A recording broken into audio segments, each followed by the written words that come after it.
My name is Grace, and I'd like to welcome you to the University Bookstore, where we're very excited today to host a discussion and book signing for Snap Strategies for Couples, the new book by Drs.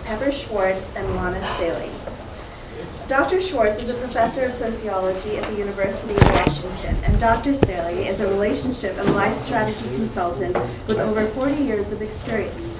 Through the guidance of these two seasoned relationship experts, you'll learn valuable skills to bring out the best in your relationship without insults or emotionally toxic conversations. This book is a very practical book about strategies of curing or at least mediating common couple problems without having to go into your childhood traumas, without having to change the other person's essential nature, but really to avoid getting stymied, hit a wall, and have something fester or never get solved.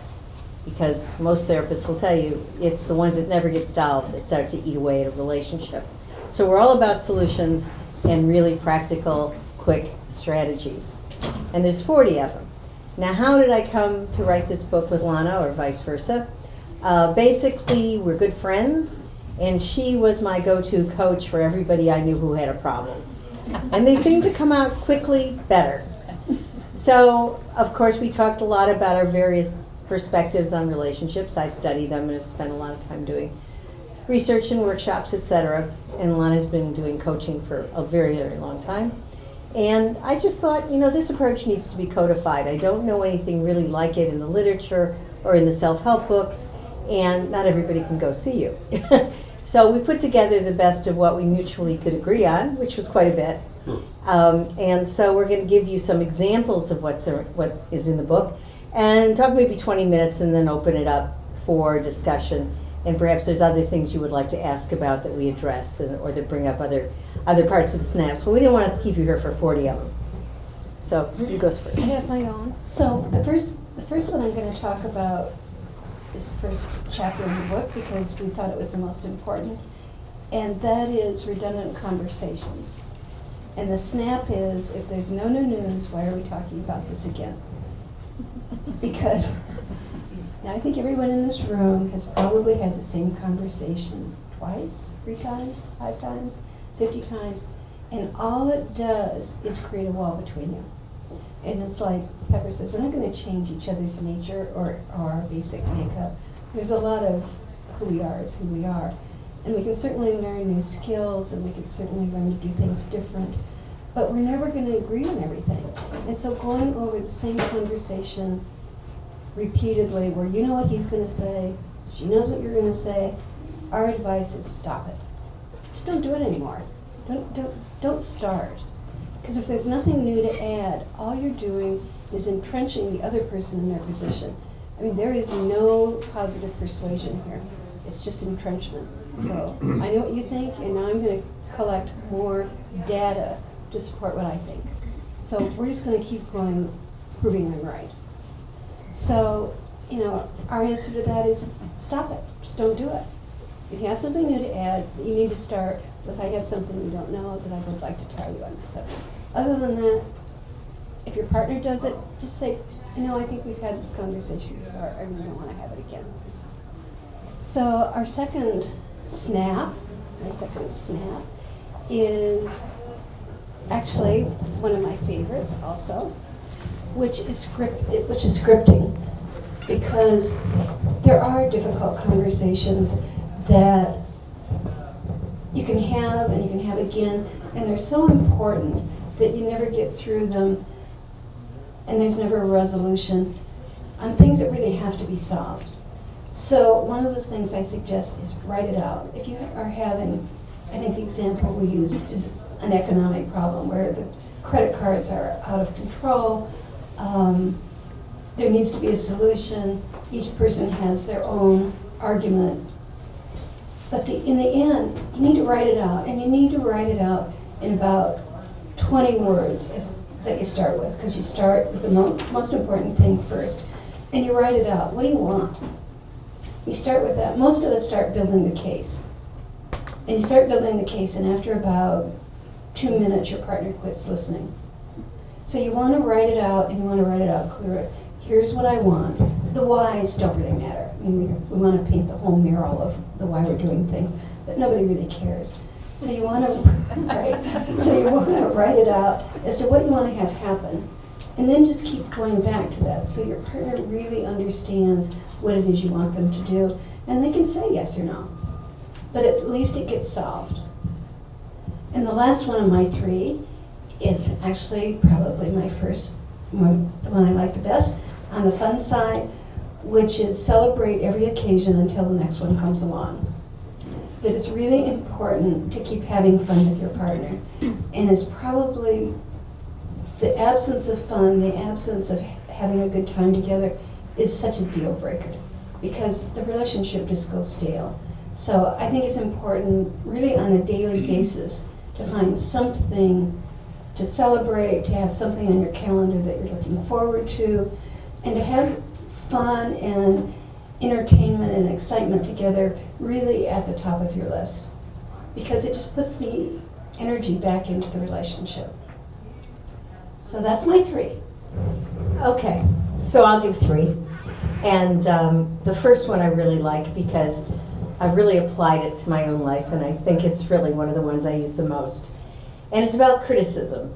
And the snap is, there is no such thing as constructive criticism. There is only criticism, and people hate it. Think about that. You know, I want to tell you that that hairstyle's not for you. Right? Now, maybe you need to hear it, maybe you'll even change it, but you don't like it, particularly if it's from your partner. So what we do is saying, how do you do an end run around criticism? Even if you think it's in the best interest of someone. So for example, let's take sex. I like to talk about sex. But also it's one of those hard places for constructive criticism. If you say to someone, I don't like the way you kiss, they may want to relearn it, but they're not, first of all, every time they kiss you, they're going to be wondering if they do it right.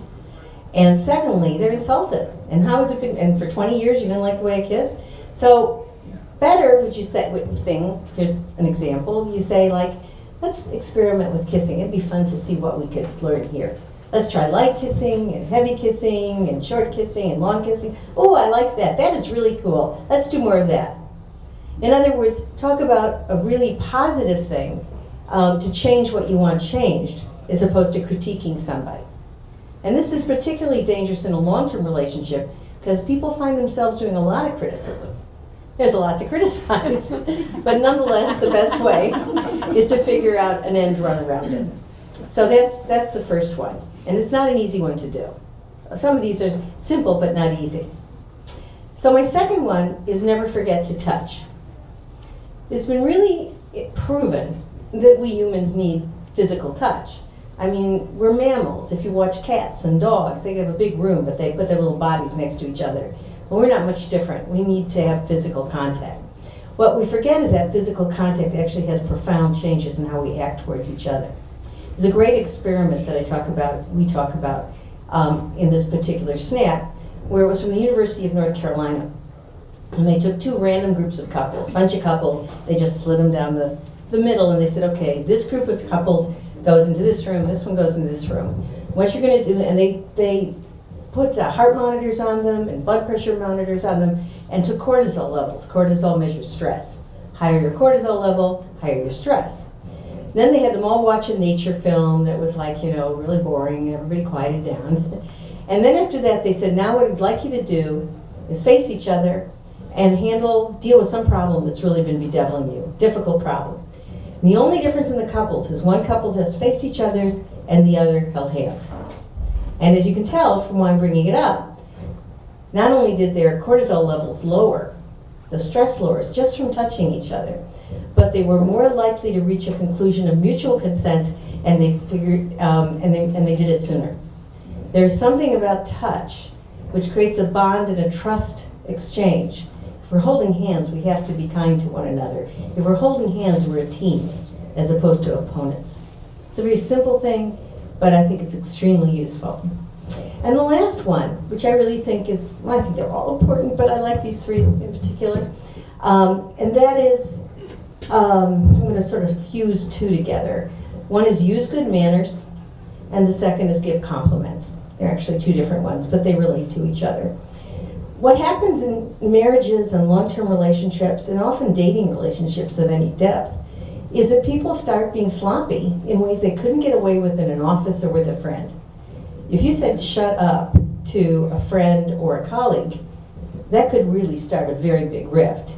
If you said, I don't feel like talking about that now, or I can't believe how sloppy you are, or if you'd ever said please, or thank you, or pardon, people would think of you as rude and unconscious. That happens all the time in relationships. There's very few thank yous and pardon me and I appreciate that and that was wonderful, et cetera, et cetera. There's just not enough civility. And civility is what is important to rely on when there's conflict. And it's a habit. Civility is a habit. I just came back from the South doing some work there. And, you know, people open the door and they say ma'am and they do little hospitable things and they you know, there's lots of things we could critique about the South. But in terms of just general civility, they've got that down. And I found myself appreciating it so much. Can I help you, ma'am? You know, nice day, isn't it? You know, things like that. When I smiled, people smiled back. It's important. And the third one that I also want to add is that we don't give enough compliments in our relationship, which I find a very strange kind of thing. That is to say that we all glow when someone tells us something. We might say, oh, don't say that, or no, you know, whatever. But inside, we're liking it a whole lot.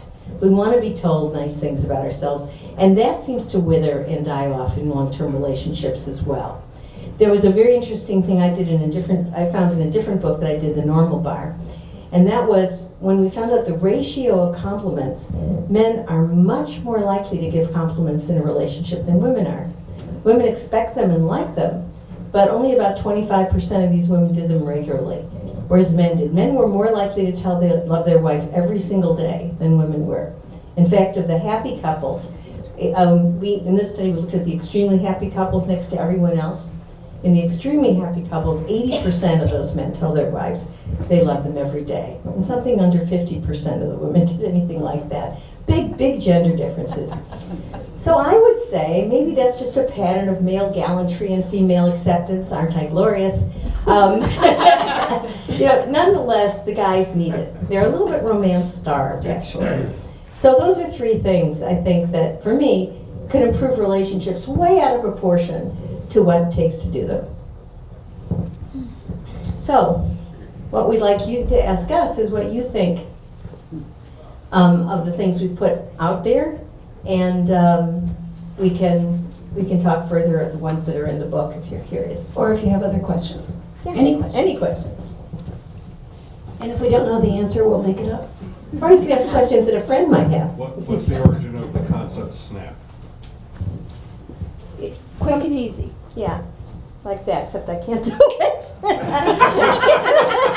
So Theoretically. It's quick but not easy. That's right. Maybe not easy. Well, what we wanted is, I think the things that people are likely to do have to be simple and natural. You give people a really difficult assignment, and they'll probably never use it except if they're in deep crisis and they have, you know, no other choice. Then they go into real therapy and, you know, or some kind of program, etc. But in general, if it isn't easy, it's like people reading big print versus little print. It's not that they can't read the little print, although that becomes increasingly difficult for me. It's just that it just has to come easily and get it easily, etc. And I think that's true no matter what your age is. Well, and the other part is it works.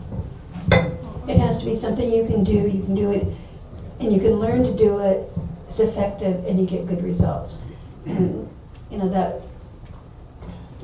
is one of the important things about the whole book. Is there are some really simple things you can do to stay connected and avoid all the other problems.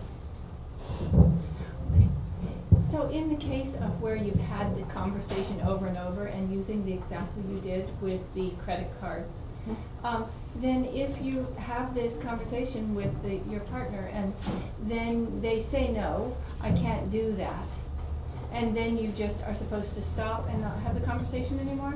No, you make a decision as to what you're going to do then. You know, sometimes for whatever reason your partner's entrenched or they won't deal with it, but it really does have to be dealt with like a credit problem.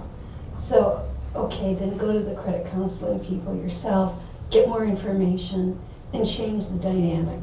If your partner really won't do it, which happens sometimes, can't, won't, whatever, then get more information, move forward, and get some answers, and then come up with this proposed solution. Because often people who won't move are in fear mode, and they're just stuck. And that'd be the new information part when you come Yes. back. When you come back, you can say, okay, I went to the credit counseling, I went to this, I talked to a bankruptcy attorney, I talked about the credit card company, and here's our options. So what my advice is, I think we ought to do this or this. Because sometimes people just can't move forward. So the new information really changes the dynamic. And again, keeping it short and sweet, I want you to go to the credit counselor with me, period. Not because or if or why or because we didn't, no blame, no criticism, just this is what I want. I think sometimes people don't realize they're repeating it because they think they're adding a nuance. Right. But really, the main point is the same. There isn't really new information. And I think it sometimes feels like it's condescending or patronizing if someone keeps coming at you with something that's, just 1 degree off what they said the last time. And they just learn how not to listen. So that's when you need a third party, or as Lana just said, seriously new information that doesn't look like anything else that's been on the table. Yeah, hi. So when you were talking about how to give constructive criticism by turning it and making it more positive, how would you recommend doing that when you're trying to advise your partner to be healthier in the sense of maybe getting more than 4 hours of sleep a night, but you don't want to be like, oh, you're not making smart decisions and like staying up late. That's my question. Well, I think it's a great question, and I'll give a few of my ideas, and then Lana should give some of hers. Let's take their not healthy life. One of the things is like to say, you know what, it would really be fun to exercise together. It would really be nice to read each other to sleep. It would really be nice too. All those things that would be getting the behaviors out, but not putting them the you should improve yourself. But, this is something that would make my life more fun with you. And because just lectures just don't work. Well, and the other aspect of that is really focusing on what you want.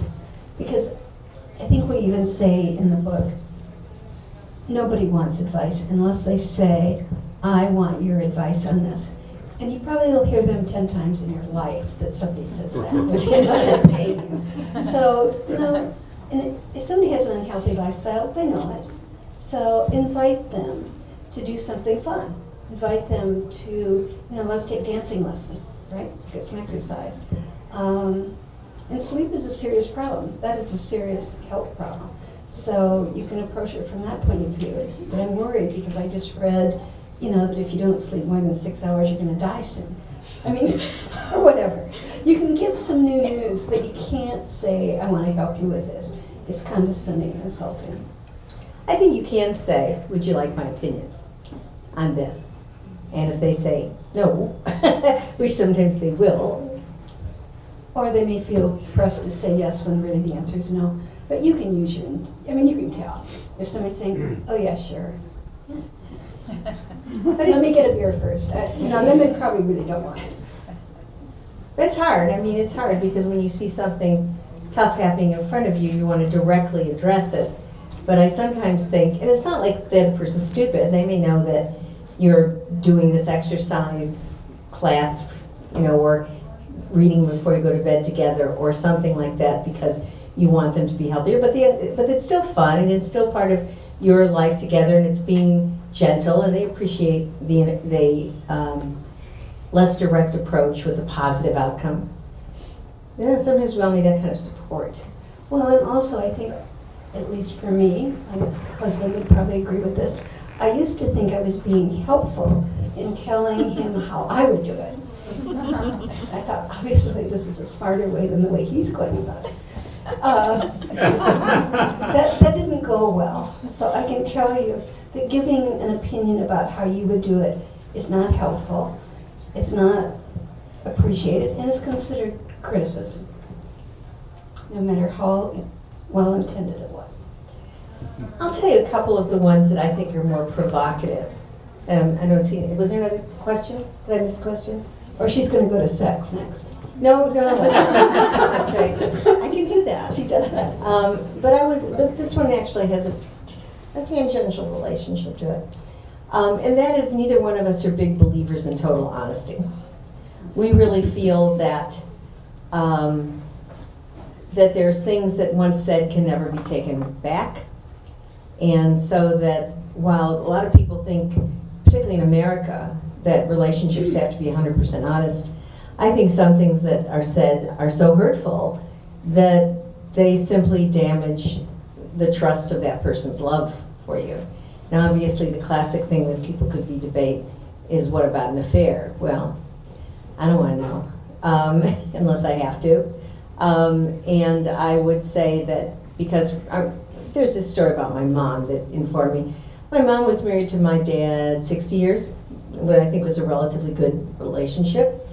And I remember I was studying this topic at one point, and I said, for no reason of suspicion whatsoever, I said, Mom, you know, if you discovered that 55 years ago Dad had an affair that you didn't know about, what would you feel about that? And she said, well, wouldn't matter what I feel, I'd have to leave. And I said, Mom, you would have been married 55 years and it's a good relationship. And she says, well, that would be a trust I simply could not live with. You know, my particular personality and morality would not allow me to, and she meant it. So I thought to myself, God, I hope if he did, she never knows. because it would be all done, you know? Now that's extreme, but I think there's other kinds of things that don't need to be shared. You know, things of one's youth, trespasses. You know, if you stole a car when you were 12, I don't, you know, I mean, and that would make somebody, you know, not trust who you were, think you were damaged. No, just say, not. And that would also include, I mean, we all know that the world would not be a civilized place if we said everything we were thinking. I always think if we were like these cartoon characters and we had a bubble over our head and everything we saw and thought was transmitted, we'd hate each other. You know? I mean, and we also wouldn't feel that way all the time. But once said, it would seem like we felt that way all the time. So one of the things we say is, you know, be very careful with honesty, because it's a very powerful thing and it's not always kind and it's not always constructive. Well, and Pepper has a great line, at least I think it's a great line, most people need a filter, not a faucet. And I think that is well summed up, that you really should think carefully about what you say to your partner, because the truth is, these are the most fragile relationships you have in your life. And when you say something hurtful, it stays there for a long time. So if you're talking about somebody's appearance and wanting to give them your perspective on that, or the things you did in the past that you think you're sharing your most intimate self, it's just a bad idea. Show the best version of you now. Nobody needs to know any mistakes you made in your past or present for that matter. And another reason I don't like people confessing affair is it's often just offloading the pain. You know, I want to get rid of my guilt, so I'm going to tell you what I did so I don't have to feel guilty anymore. Well, what does that do to your partner? I mean, now they've got it. What do they do with it? So I think you do the crime, you do the time. So our reasons are a little bit different, but we've arrived at the same place. And also, if you do have to have something that's big, telling someone, then you might want to have a third party there, like some kind of therapeutic situation. It's interesting about honesty. One of the other things that I found in this research that I did in another place but put in here as well is that Americans are almost singularly honest and believe in it. When we ask people if they had major secrets from their partner, and by major secrets we excluded, in this case, infidelity, we just included things like, we said, what kind of major secrets do you have? Well, I told my husband that I have a college degree and I don't. You know, my last partner for 20 years was another woman and I didn't tell him. You know, I mean, or things like, big secrets. And, you know, maybe a third of the people in America said they had these kind of big secrets from their husband or wife. But when we look in France and Spain, 75% of them say that these kind of secrets, and they said, and it's none of their business. I mean, they had a totally different idea of what was owed in a relationship. I'm not saying one's good or bad, but we have a particularly demanding vision of what our partner needs to know and what we want them to know. And in some parts of the world, it's very different.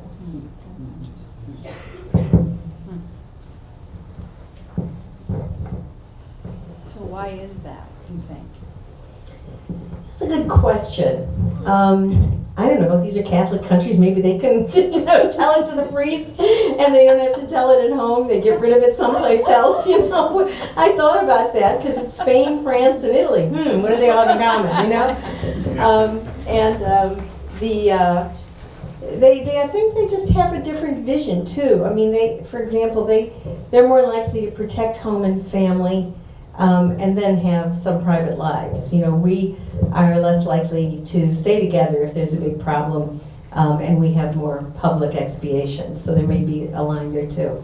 And I mean, everybody makes these decisions for themselves, but I think what Lana said is very real. We sometimes think of marriage and family and our relationships as the dumping ground for our feelings and our emotions and our angers, and it's everything to the contrary. It's the place we need to be most careful, because it's like a car. If you want it to run for a couple 100,000 miles, it's capable of that, but only with careful treatment.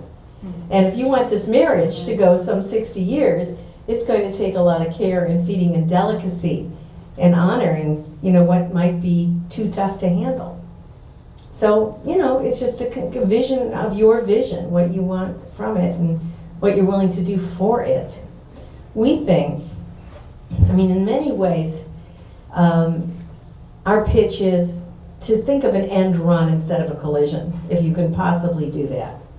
If you can do something without causing major conflict, it's in everybody's best interest. Sometimes that cannot be avoided, but there are many ways, I think, to handle problems and get them solved without being, sort of crudely direct about how you feel and what you want.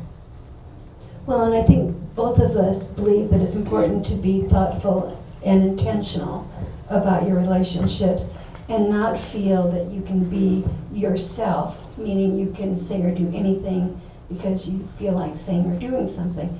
You really have to protect the relationship and really be on your best behavior. And one of my deals is you should look nice at home. You should look good for your partner. No baggy sweats, no messy hair.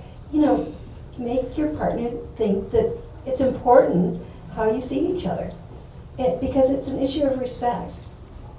And so it's important to see this relationship as primary and something that you put in a special space and you take care of and protect it and keep nurturing it and feeding it, because if you don't, it goes away.